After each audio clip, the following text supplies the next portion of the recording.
We welcome all of you to join us again at another service at People's Church near the lake on Lawrence Avenue at Sheridan Road in Chicago. I am the minister, Herbert H. Duenow. Charles Panagas is our soloist. Vernon Rector is at the console of our organ. On October the 11th, when you will be hearing this delayed broadcast at 2:30 o'clock in the afternoon, our combined women's club will conduct a tea here in Anderson Hall at the church. Mr. Virgil Kraft, the well-known Midwestern lecturer, will be featured, and he will speak and show photos of his recent visit to Greece, Crete, and Rhodes. And now this morning's discourse. In the book of Peter, we are told that we have a responsibility to feed the flock of God. And that phrase will serve as our text for our sermon, which bears the title, The Philosophy of Preston Bradley. 107 years ago, the Methodist denomination had somewhat of a disturbance when one of their leading ministers, Dr. Hiram W. Thomas, was called on the carpet on the charge of heresy. And after an ecclesiastical trial, he was dismissed. And the people in his church deeply resented this high-handed action. And they decided to follow the minister out of the denomination, and he established a new community-like church. And he called it People's Church. And he and his congregation met regularly in the McVickers Theater in the Loop. And it was a tremendous success due to the oratorical ability and skills of Dr. Thomas. Many years afterwards, there was a young Presbyterian minister by the name of Preston Bradley serving the Church of the Providence on the north side. And he too was accused of irregularities in doctrine by the presbytery, given a trial and dismissed. His congregation likewise resented it and followed Dr. Preston Bradley as he organized an independent church. But by this time, Dr. Thomas had disappeared from the scene. They could not find a worthy successor, and People's Church had dwindled.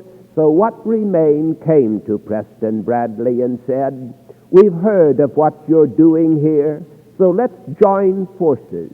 And they decided to keep that name People's Church because it symbolized what they were trying to achieve, an independent church for all independent-minded people of the Chicago metropolitan area. And so that was the name that was retained, but now Preston Bradley was the pastor. And they started meeting on a hall on Clark Street across from Wrigley Hall, but they soon outgrew it. So they moved into a theater on Wilson Street. It seated only 1,000 people. Soon it was too small. They then moved into the new Pantheon Theater with 3,000 seats. And in 1926, the present edifice was erected at a cost of $800,000. It was the only building People's Church ever had. And in June of 1959, the mortgage was burned. But People's Church became a symbol of the ministry and the philosophy of Preston Bradley, although he was not the founder of the church that coined the name. This was the result of the merger, as he explained many times in his writings and speeches. Nevertheless, the People's Church, which Chicago will always remember, was the result of the ministry and the work of Preston Bradley. The building and the background and its origin perhaps is not as important as the philosophy which this church is supposed to represent. Perhaps all ministers, particularly when they are young, have a dogmatic streak about them. They all think that they and they alone have the right interpretation. And actually, from what I've observed, when young men go into the seminary, they all have stardust in their eyes. And they're going to go out and save the entire world. And then when they enter the ministry, they soon discover that this old world of ours can be very obstinate and doesn't particularly want to be saved. So they calm down a bit. Now, Preston Bradley, by the time he reached middle age, felt that he had a certain amount of dogmatism about him. He tells us that he was shocked by some of the early sermons he delivered, because back then when he was young, he knew what was wrong with everything in government, in education, and in religion. The Roman Catholics were the strongest religious entity, so he decided to challenge them first. And he preached a series of sermons on why I am not a Roman Catholic. But later, he became a very close friend of Archbishop Quigley, and he realized that the Catholics have their faith and Preston Bradley had his. And in the spirit of unity and of brotherhood, we have to respect the other man's religious convictions. So he felt to be a very warm friend of his Roman Catholic neighbors. He next challenged the Christian Scientists. He didn't agree with some of their tenets. The only trouble is Preston Bradley ended up marrying one of them, and that was the end of that. And if he criticized the Christian Scientists, he knew that Mrs. Bradley would not prepare his Sunday lunch. He next took on the spiritualists. These are people who believe that it's possible to speak to people who are no longer with us here on earth. We talk to the dead, and that a dead person has the ability to materialize before the eyes of those of us who remain here on earth. Well, Dr. Bradley didn't think that was very scientific, and People's Church was built on intelligence and science, so it simply wasn't logical, and nobody could prove that these things are possible, so they must be refuted. Well, he hammered away in a stirring sermon on the stupidity of spiritualism, and when he finished, a little admirer from the congregation complimented him on the material he presented and how he handled it, and he gave his argument so convincingly. So Preston Bradley was very satisfied. But then the little lady said, "And all the while you were up there in that pulpit, Dr. Bradley, I saw Henry Ward Beecher standing right there next to you." "What's that?" Dr. Bradley asked. "You mean Henry Ward Beecher? He'd been dead for 100 years. Was standing right there next to me?" She said, "Clear as day. I could even study the expressions in his face, and he agreed with everything you said." So Preston Bradley threw up his hands and thought to himself, what's the use? Politically, Preston Bradley was determined to save the entire world. So he challenged King George V of England and Kaiser Wilhelm of Germany. The only trouble is, neither one of these world leaders paid any attention to him. So he realized he was taking in too much territory. Therefore, he would confine himself only to the evils within the borders of the United States. In 1912, Teddy Roosevelt challenged his old friend, whom he had handpicked to be his successor, William Howard Taft.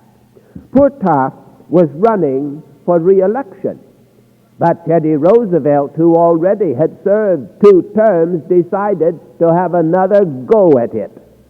So he challenged Taft, got nominated on the Progressive or Bull Moose ticket, and Preston Bradley was enthralled and supported Taft.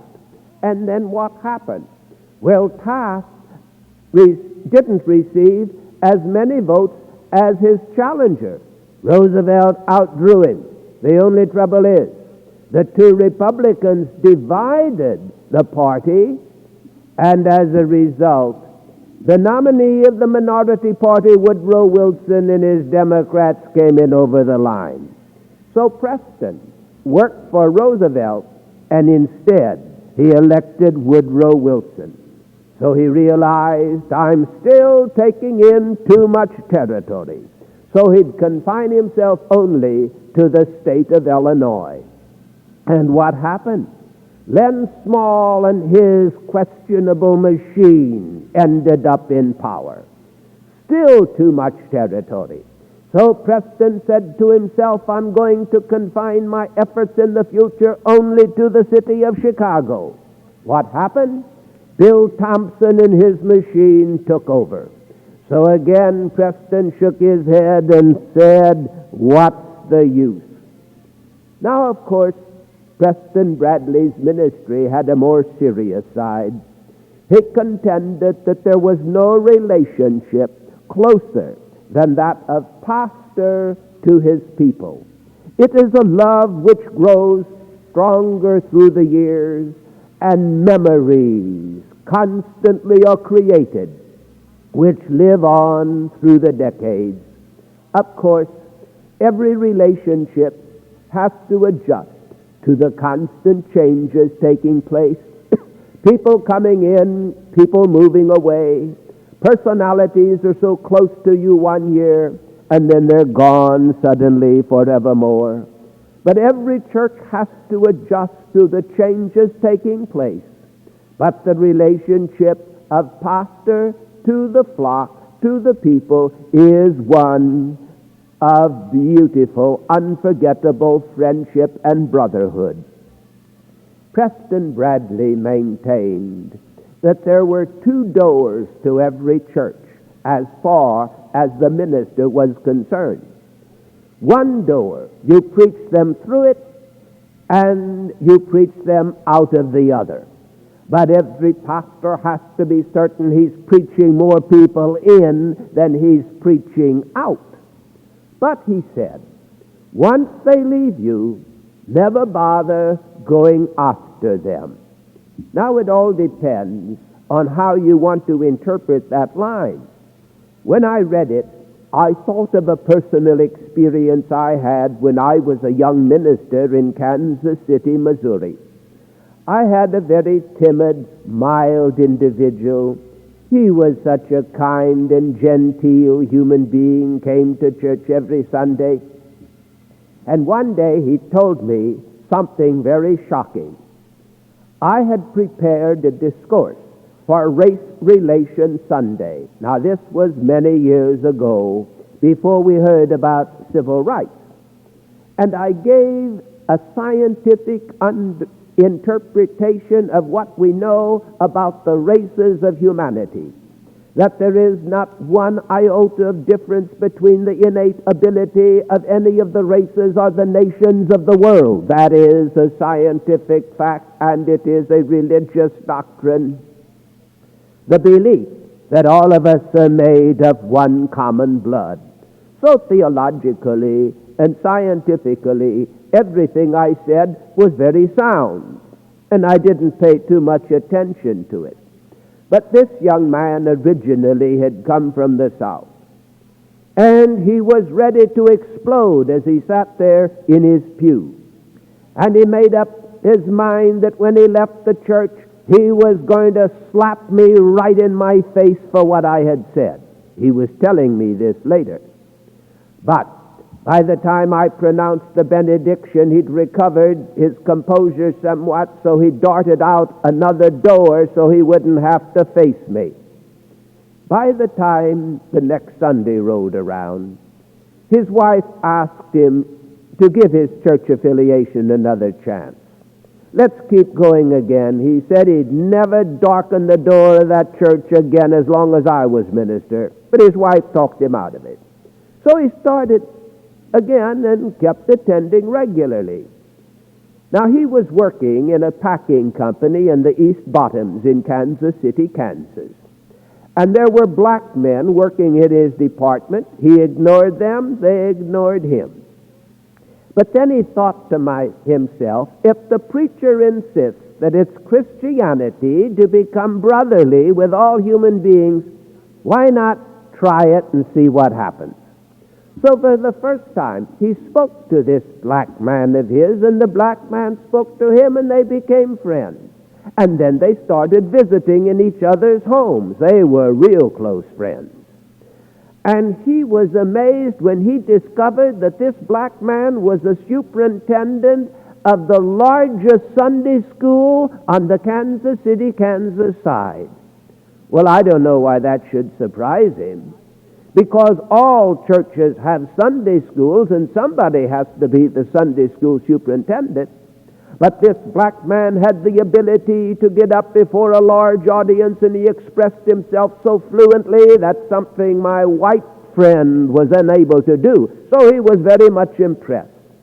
And he was telling me about all this, and he tells me now he was so glad he didn't lose his temper and slap me.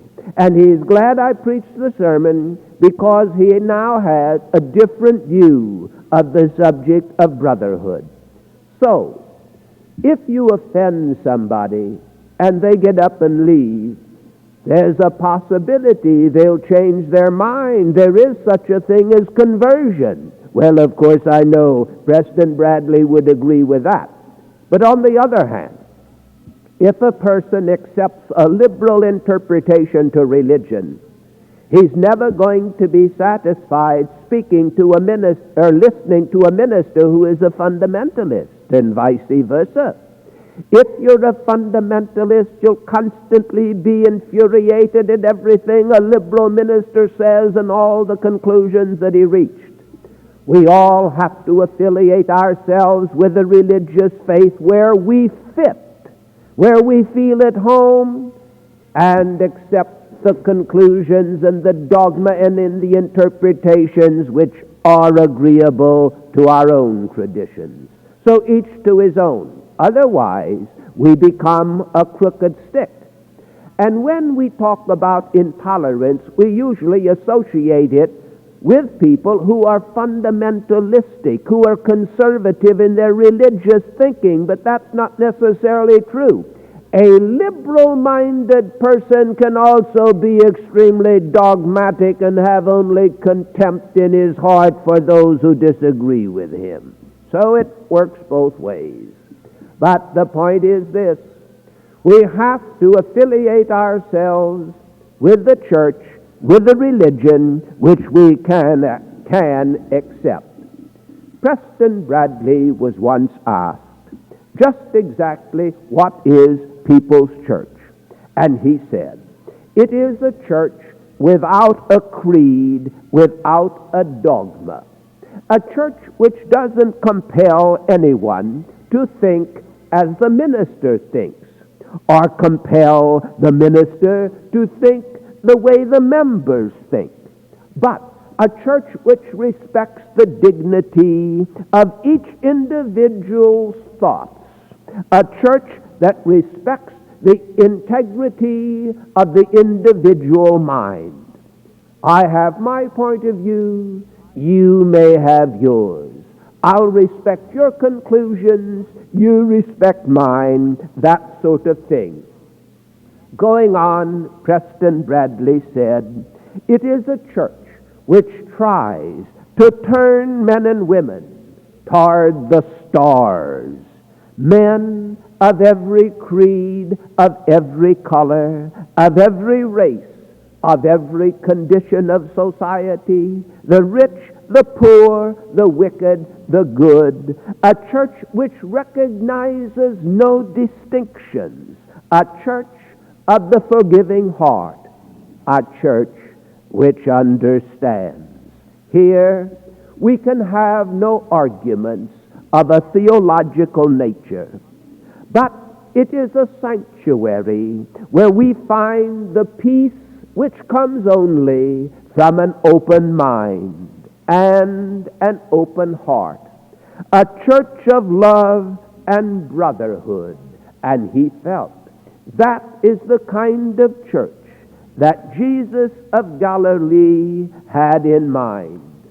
Preston Bradley gave his followers 6 rules for living. Number 1, be grateful for life. You know, mathematically, there's a little chance of our ever being born. When you think of all the sperms and eggs in creation, but we were fortunate enough to make it. And even after you're born, you're fortunate enough even to survive. Well, we did it. So be grateful for the one life we're privileged to lead. But during that life, be certain to spread cheer all around you. And if you do, some of it will reflect back at you. Number 2, always have an outside interest. No man can live by bread alone. Give of yourself to some cause, and God will bless you. Number 3, make an attempt to love people, and you accomplish this by developing an interest in them.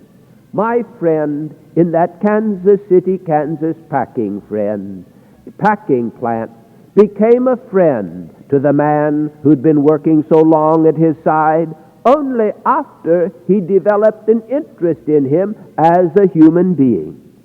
Number 4, when you retire at night, concentrate on the happiest moment of that day, for heaven's sakes.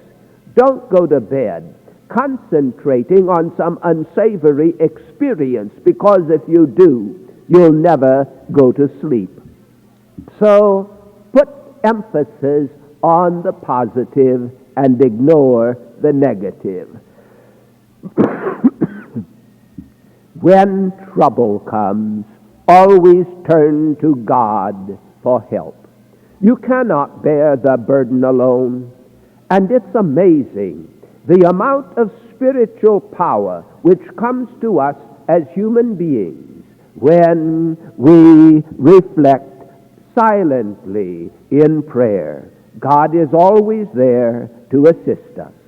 And his 6th rule was simply this: keep looking up. Never have I seen more pessimism in America than right now. I like to browse in bookstores, and title after title is talking about an inevitable, impending collapse of our economy. And these so-called authorities are telling us how to invest in the coming crisis and all that sort of thing. The truth of the matter is, they don't know any more about what's going to happen in the future than we do. There is nobody who knows what's going to happen to the American stock market, whether it's going to go up, down, or sideways. They're only guessing. And when they pretend to know, they're only frauds and fakers. They don't know any more about it than the rest of us. So let's accept that as a fact. Now, of course, every economy has its ups and downs, and since the beginning of time, we've had prosperity and years of famine. But we must have faith that we'll move into a glorious future. No matter how bad things go, we'll overcome them. So above all, never lose your faith. Keep looking up. A poet once wrote these lines about Preston Bradley: he has not labored to be ranked among the first, among the theologians of our day. His cup of truth is not for those that thirst for perfect definitions of the way, but country bred, concern for neighbors' needs. God used him and ordained him from the start to lift community above all creeds and give expression to a city's heart. We appeal to all of our friends to help us keep alive the spirit of the illustrious founder of People's Church, who initiated this radio ministry more than a half-century ago. We need your financial assistance to help us defray the costs of these weekly broadcasts. We need your help to publicize this program. Get more to listen so that our philosophy can prevail as we move into the future.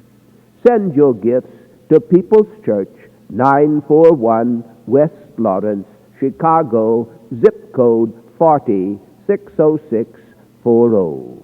Amen. And our offering will be received at this time.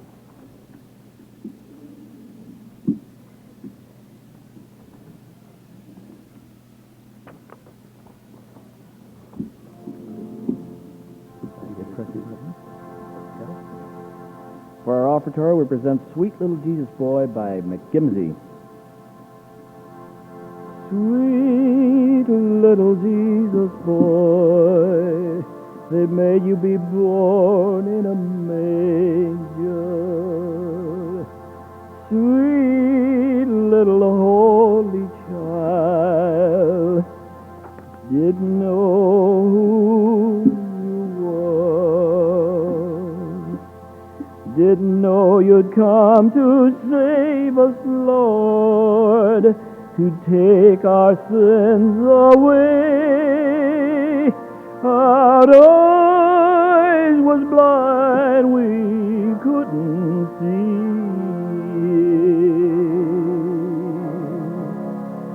We didn't know who you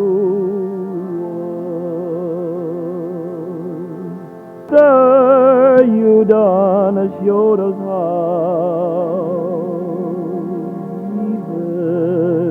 When you died, just seem like we can't do right. Look how we treated you. But please, sir, forgive us, Lord.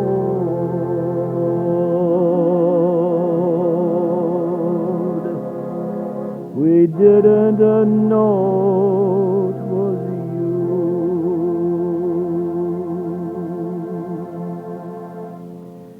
Sweet little Jesus boy, born long time ago. Sweet little holy child, and we didn't know